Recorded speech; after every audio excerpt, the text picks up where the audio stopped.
ये हूँ उदयवट धाम। उदयवट धामर जो विशेषत्व आज नुह शह शह वर्ष तलू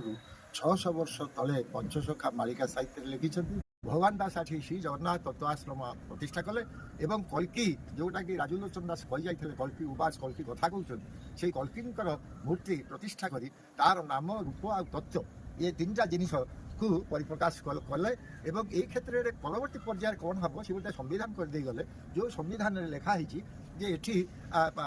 मठ मंदिर आश्रम तीन संस्कृतिर मिलन घटव एवं जगन्नाथ संस्कृति आ तत्वर गवेषणा केन्द्र सह एक पोथी आ बही पुस्तक रखिकी गोटे पाठागार हम एवं विशेष करी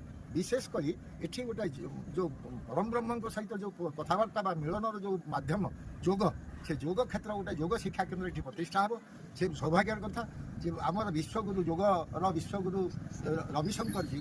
हाँ प्रमुख शिष्य पालादीप शाखार प्रमुख शिष्य आम गहन अच्छा तापस महाराज शिल्प आ दक्षता विकास मंत्री ओडिशा राज्य सरकार सी निमंत्रण करते सी आसी पहुँचते एवं यही परिवेश में आज गोटे सिद्धांत है ये गोटे जगन्नाथ संस्कृति व जगन्नाथ तत्वर परिप्रकाश में गोटे गवेषणा केन्द्र एवं गोटे पाठागार ये हम ता सहित गोटे योग शिक्षा केन्द्र आश्रम स्कूल प्रतिष्ठित हम मंत्री महोदय आमर श्रीजुक्त संपद स्वाई जे कि यही माटी पानी पवन में बढ़ी सी आज आम आम ये अंचल नेतृत्व दौरान राज्य सरकार पाखे कही से आज आसते से प्रतिश्रुति दे जाइए यही सब कार्य कि प्रकार भाव में संपूर्ण भाव में कार्यकारी हो पार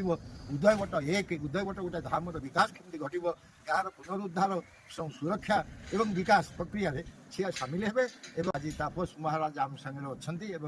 आम रंजन बाबा आम जी भावसार दास आश्रम सी अच्छा ये कार्यटा कि प्रकार भाव में हो पार आपण मैंने समस्ते सहयोग करके आगू नेले आम लक्ष्य स्थल पहुँच पार।